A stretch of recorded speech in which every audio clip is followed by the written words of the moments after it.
Hey guys, Dal Houston here with Dal Houston Exchange. What I want to talk about today is a quick video on the difference between depreciation recapture and gain on a 1031 exchange. Okay, a lot of people get these all confused and they don't take depreciation recapture into the equation. Okay, and it's really important to do that, or at least recognize it. Okay, so here's what it is.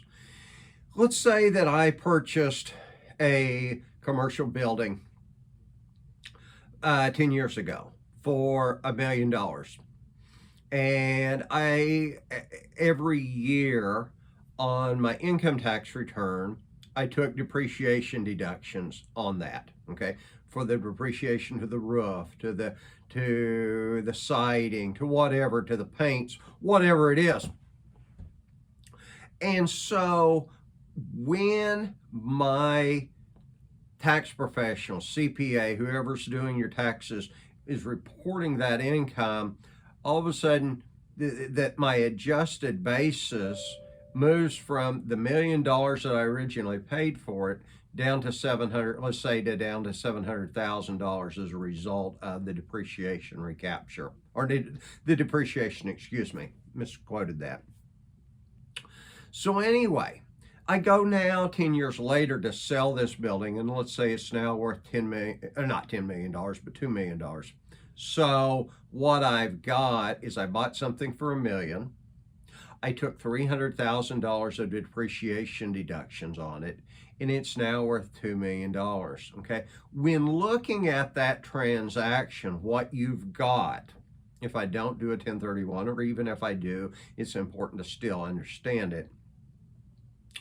That $2 million, the first $300,000 of that is considered depreciation recapture. And because it came off your income tax and it reduced your income tax by your income tax bracket, okay, then it is recaptured the very same way. So that first $300,000 isn't capital gain. Instead, what it is depreciation recapture, okay, which is going to normally be at a higher tax rate than your capital gains rate, okay? So the first $300,000 goes there. The million, the balance, is a gain, and it is a capital gain. So what you've got when looking at that is, again, I bought something for $1 million. I took $300,000 of depreciation. I now sell that building for $1 million, or $2 million, excuse me. It's early in the morning here.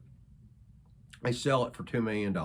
What I've got, $300,000 of recapture at my ordinary tax rate, which is higher.